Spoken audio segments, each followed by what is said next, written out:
Hello friends, இன்றைக்கி நம்ம ஒரு ஸ்வீட் ரெசிபி தாங்க பார்க்க போகிறோம். வாயில் வச்ச உடனேயே கரையிற மாதிரியான நல்ல ஒரு சாஃப்டான ரவா லட்டு தாங்க இன்றைக்கி ரெடி பண்ண போகிறேன்.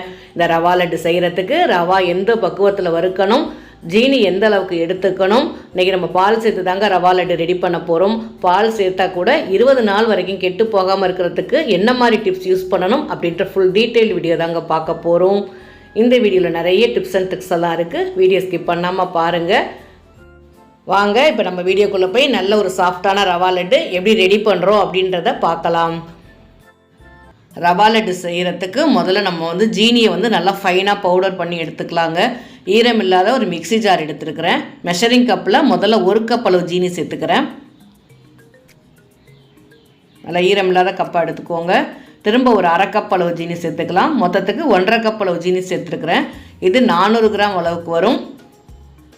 அடுத்து ஏலக்காய் எடுத்துக்கலாங்க. ஒரு 20 ஏலக்காய் எடுத்துக்கிறேன். 15லேருந்து 20 ஏலக்காய் எடுத்துக்கிறேன். இதை ஒரு பேனில் சேர்த்து லைட்டாக ரோஸ்ட் பண்ணி எடுத்துக்கலாம். நம்ம ரவா லட்டு, பாசிப்பருப்பு லட்டுலாம் செய்யும்போது இந்த மாதிரி ஏலக்காய் வறுத்துட்டு நம்ம பொடி பண்ணி சேர்த்தோன்னா லட்டு பார்த்திங்கன்னா நல்லா வாசனையாக இருக்கும். அதனால் லைட்டாக நான் ரோஸ்ட் பண்ணி எடுத்துக்கிறேன். இந்த மாதிரி ஏலக்காய் நல்லாவே வறுபட்டுருச்சு. இதை அப்படியே நம்ம ஜீனி கூட சேர்த்துக்கலாம். சேர்த்துட்டு நல்லா ஃபைன் பவுடராக அரைச்சி எடுத்துக்கோங்க. ஏலக்காயும் ஜீனியும் சேர்த்து நல்லா ஃபைன் பவுடராக அரைச்சி எடுத்துக்கணும். அதே பேன்லேயே ஒரு 3 டேபிள் ஸ்பூன் அளவுக்கு நெய் சேர்த்துக்கலாம். 3 டேபிள் ஸ்பூன் அளவுக்கு நெய் சேர்த்துட்டு முதல்ல ஒரு 1/4 கப் அளவுக்கு முந்திரி பருப்பு எடுத்துருக்குறேங்க. முந்திரி பருப்புலாம் நம்மளுடைய விருப்பம் தாங்க. எந்த அளவுக்கு தேவையோ நம்ம அந்த அளவுக்கு சேர்த்துக்கலாம். நான் 1/4 கப் அளவுக்கு எடுத்துருக்குறேன். எடுத்துகிட்டு அடுப்பை ஓரளவுக்கு மீடியம் ஃப்ளேம்லேயே வச்சுட்டு நம்ம முந்திரி பருப்பு நல்லா வறுத்துக்கலாம். நல்லா லோ ஃப்ளேம்லேயே கூட வச்சுக்கோங்க. வச்சுட்டு நல்லா ரோஸ்ட் பண்ணிக்கோங்க. அப்போ தான் நல்லா கிறிஸ்பியாக மொறுமொறுன்னு இருக்கும். முந்திரி பருப்பு பாதி அளவுக்கு நல்லா வறுபட்டுருச்சு. வறுபட்டதுக்கப்புறம் ஒரு 1/4 கப் அளவுக்கு திராட்சை சேர்த்துக்கிறேன். திராட்சை கொஞ்சம் அதிகமே சேர்த்துக்கோங்க. டேஸ்ட் ரொம்ப நல்லாயிருக்கும். ரவா லட்டு பார்த்திங்கன்னா இனிப்பாக இருக்கும். திராட்சையோட சேர்த்து சாப்பிடும்போது திராட்சையில் உள்ள சின்ன ஒரு புளிப்பு டேஸ்ட்டோட சாப்பிடும்போது டேஸ்ட் ரொம்ப நல்லாயிருக்கும். அதனால் ஒரு 1/4 கப் அளவுக்கு நான் திராட்சை சேர்த்துக்கிறேன். நல்லா லோ ஃப்ளேம்லேயே வச்சு திராட்சை நல்லா வறுபட வரைக்கும் நல்லா வறுத்து எடுத்துக்கலாம். முந்திரி பருப்பும் திராட்சையும் நல்லாவே வறுபட்டுருச்சுங்க. அப்படியே கொஞ்சம் கூட நெய் இல்லாமல் அப்படியே ஒரு பிளேட்டில் எடுத்து வச்சுக்கிறேன். அடுத்து மெஷரிங் கப்பில் அதே பேன்லேயே முதல்ல ரவா சேர்த்துக்கலாம். முதல்ல 1 கப் அளவு ரவா சேர்த்துக்கிறேன். திரும்ப 2வது கப் அளவுக்கு ரவா சேர்த்துக்கலாம். இது 2 கப் அளவுக்கு ரவா பார்த்திங்கன்னா மொத்தத்துக்கு 1/2 கிலோ அளவுக்கு வரும். இது நல்ல ஒரு ஃபைனான ரவா தாங்க இந்த தடவை எடுத்துருக்கிறேன்.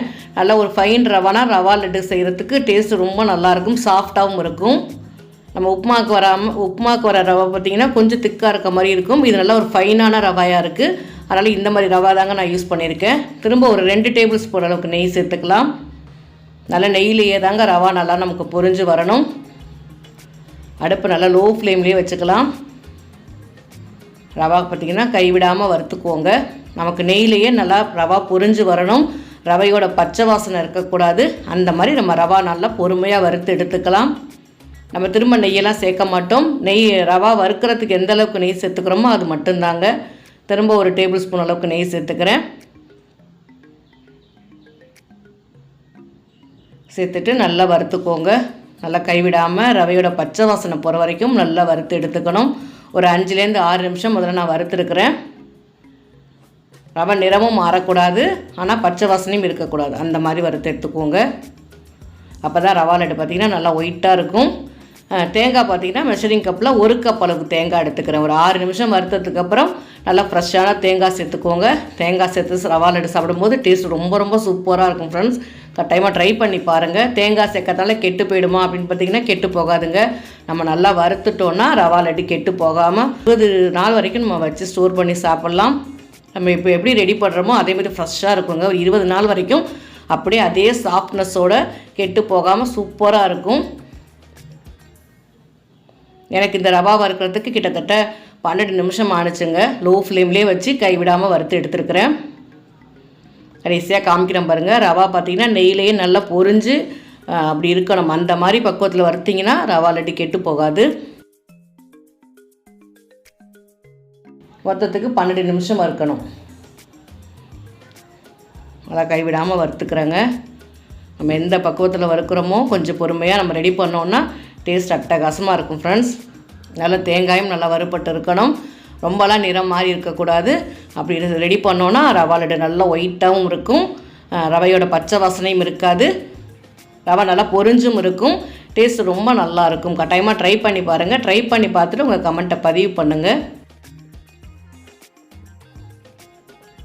ரவை நமக்கு நல்லா வறுபட்டு நல்லா வாசனை வந்துருச்சுங்க. பாருங்கள் எந்த அளவுக்கு நல்லா வறுபட்டுருக்குன்னு காமிக்கிறேன். கையில் எடுத்து காமிக்கும் போது உங்களுக்கு நல்லா கரெக்டாக க்ளீனாக தெரியும்.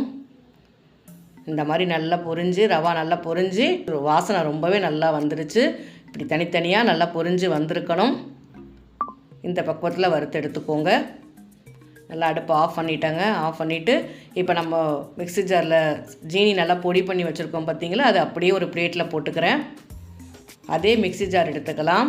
எடுத்துகிட்டு ரவா லைட்டாக ஆறுனதுக்கப்புறம் அதே மிக்ஸி ஜாரில் சேர்த்துட்டு ஒரு 80% மட்டும் நல்லா அரைச்சி எடுத்துக்கோங்க. ஃபுல்லாக ஃபைனாக அரைக்கக்கூடாது, சின்ன லைட்டாக திருத்திரியாக தெரியணும், அந்த பக்குவத்தில் நம்ம அரைச்சி எடுத்துக்கலாம். இந்த மாதிரி லைட்டாக திருத்திரி இருந்தால் போதும். ஒரு 80% நல்லா அரைச்சிட்டேன். நம்ம இந்த மாதிரி பெரிய ரவையாக இருந்தால் கூட இந்த மாதிரி நீங்கள் அரைச்சி சேர்த்துக்கலாம், அதுவும் அந்த மாதிரி ட்ரை பண்ணலாம். இது சின்ன ரவையாக இருக்கும்போது நம்ம வறுக்கிறதும் ரொம்ப ஈஸியாக இருக்கும், நம்ம டேஸ்ட்டு பார்த்திங்கன்னா ரொம்ப நல்லா இருக்குது. அதனால் நான் இந்த தடவை சின்ன ரவை நான் யூஸ் பண்ணியிருக்கேன். அடுத்து இன்னொரு பேட்ச் நம்ம அரைச்சி எடுத்துட்டேங்க. கொஞ்சம் நல்லா ரவை ஆறுனதுக்கப்புறம் இந்த மாதிரி அரைச்சி எடுத்துக்கோங்க. இந்த மாதிரி நல்லா கொஞ்சம் ஃபைனாகவும் இருக்கணும், கொஞ்சம் திருத்திருனும் இருக்கணும், அந்த மாதிரி அரைச்சி எடுத்துக்கலாம். அப்படியே நம்ம எந்த பேனில் ரெடி பண்ணமோ அதே பேன்லேயே நம்ம அரைச்சி வச்ச ஜீனியும் அரைச்ச ரவையும் சேர்த்துக்கலாம். சேர்த்துட்டு ஒரு தடவை நல்லா மிக்ஸ் பண்ணிக்கோங்க. இது வந்து இனிப்பு ரொம்பவே கரெக்டாக இருக்குங்க. நம்ம இதை விட ஜீனி கம்மியாக போட்டோன்னா ரவா லட்டு டேஸ்ட்டு இருக்க குறைஞ்சிடும். நம்ம ரெடி பண்ணுற அன்றைக்கி நல்ல இனிப்பு டேஸ்ட் இருக்கும். அடுத்த நாள் பார்த்திங்கன்னா ரொம்ப பேலன்ஸ்டாக கரெக்டாக இருக்கும். அதனால் ஒரு 400 கிராம் அளவுக்கு நான் ஜீனி சேர்த்துருக்குறேன். ரவையும் ஜீனியும் சேர்த்து நல்லா மிக்ஸ் பண்ணியாச்சு. மிக்ஸ் பண்ணிவிட்டு இப்போ நம்ம வறுத்து எடுத்து வச்சுருக்கோம் பார்த்திங்களா முந்திரி பருப்பு திராட்சை, அதையும் சேர்த்துக்கலாம். அதையும் சேர்த்து நல்லா மிக்ஸ் பண்ணியாச்சுங்க. நல்லா கலந்து விட்டுக்கோங்க, எல்லா பக்கமும் நல்லா கலந்து விட்டுக்கோங்க. நம்ம திரும்ப இதில் நெய்யெல்லாம் சேர்க்க போகிறது இல்லைங்க, அவ்வளோதான். நம்ம நெய்யில் நல்லா வறுத்துட்டோம், அவ்வளோதான். இதுவே வாசனை நல்லா கமகமன்னு அட்டகாசமாக இருக்குது. அடுத்து மெஷரிங் கப்பில் 1 கப் அளவுக்கு நல்லா காய்ச்சி ஆற வச்ச பால் எடுத்துருக்கிறேன். சூடான பால் சேர்க்கக்கூடாது. சூடான பால் சேர்த்தோன்னா நம்ம ஜீனி பவுடர் பண்ணி சேர்த்தோன்னா நல்லா உருகிடும். அந்த மாதிரி இல்லாமல் ஆறுன பால் சேர்த்துக்கோங்க. கொஞ்சம் கொஞ்சமாக சேர்த்துக்கணுங்க, ரொம்ப அதிகமாக சேர்க்கக்கூடாது. எனக்கு இந்த ரவா உருண்டை செய்கிறதுக்கு மொத்தத்துக்கு மெஷரிங் கப்பில் 1/2 கப் அளவுக்கு பால் எனக்கு தேவைப்பட்டது. கொஞ்சம் கொஞ்சமாக பால் தெளித்து தாங்க உருண்டை பிடிக்கணும். நல்லா மிக்ஸ் பண்ணிக்கணும். பால் சேர்த்துட்டு திரும்ப நல்லா மிக்ஸ் பண்ணிக்கோங்க. நம்ம உருண்டை பிடிக்கக்கூடிய பக்குவத்துக்கு பால் தெளித்து சேர்த்தாலே போதும். அதிக சூடான பால் சேர்த்துட்டோன்னா உருகிடும். அப்படியே ஜீனி அரைச்சதுனால நமக்கு வந்து தளர்ந்துடும். அப்புறம் திரும்ப ஒரு 10 நிமிஷம் நம்ம வெயிட் பண்ணி அப்புறம் திரும்ப உருண்டை பிடிக்கிற மாதிரி இருக்கும். நல்லா ஆற வச்ச பாலை நம்ம டக்குன்னு உடனே ரெடி பண்ணிடலாம். இது ஒரு அரை மணி நேரத்துக்குள்ளே ஒரு 25 ரவா உருண்டை நம்ம சூப்பராக ரெடி பண்ணலாம் ஃப்ரெண்ட்ஸ். அட்டகாசமாக இருக்கும், ட்ரை பண்ணி பாருங்கள். நல்லா நம்ம பால் சேர்த்து மிக்ஸ் பண்ணிவிட்டேன். கையில் லைட்டாக நெய் தடவிக்கோங்க. நெய் தொட்டுட்டு இந்த மாதிரி சின்ன சின்ன உருண்டைகளாக பிடிச்சிக்க வேண்டியதாங்க. நான் இன்றைக்கி வந்து சின்னதாக மீடியம் சைஸ் உருண்டை தாங்க பிடிக்க போகிறேன். எனக்கு இந்த 1/2 கிலோ ரவா 400 கிராம் ஜீனிக்கு பார்த்திங்கன்னா மொத்தத்துக்கு 25 ரவா லட்டு வந்தது எனக்கு. ரொம்ப பெரிய சைஸ் இல்லாமல் சின்னதாக ஒரு மீடியம் சைஸில் நான் உருண்டை பிடிச்சி எடுத்து வச்சுருக்கிறேன். ஒரு அரை மணி நேரத்தில் 25 ரவா லட்டு சூப்பராக ரெடி பண்ணலாம் ஃப்ரெண்ட்ஸ். நம்ம 20 நாள் வரைக்கும் நமக்கு அழகாக ஒரு லட்டு எடுத்து சூப்பராக சாப்பிட்லாம். டேஸ்ட்டும் ரொம்பவே நல்லாயிருக்கும், அப்படியே ஃப்ரெஷ்ஷாக இருக்கும், ரொம்பவே சாஃப்டாகவும் இருக்கும். அவ்வளோதான் ஃப்ரெண்ட்ஸ். இதே மாதிரி எல்லா உருண்டைகளும் பிடிச்சிட்டு காமிக்கிறேன். எனக்கு இந்த ரவா லட்டு ரொம்பவே பிடிச்சிருந்ததுங்க. கட்டாயமாக ட்ரை பண்ணி பாருங்கள். ட்ரை பண்ணி பார்த்துட்டு உங்கள் கமெண்ட்டை பதிவு பண்ணுங்கள். நல்லா ஈரம் இல்லாத ஒரு பாக்ஸில் போட்டு நம்ம ஸ்டோர் பண்ணி எடுத்து வச்சிடலாம். நமக்கு இந்த கையில் ஒரு முறுக்கு, இந்த கையில் ஒரு ரவா லட்டு அப்படி வச்சு சாப்பிடும்போது பார்த்திங்கன்னா டேஸ்ட் ரொம்பவே சூப்பராக இருக்கும் ஃப்ரெண்ட்ஸ். எனக்கு ஏற்கனவே நான் 2 ரவா லட்டு போட்டிருக்கேன். எனக்கு இந்த ரவா லட்டு பார்த்திங்கன்னா உண்மையாகவே சொல்கிறேன், எனக்கு அந்தளவுக்கு ரொம்பவே பிடிச்சிருந்தது.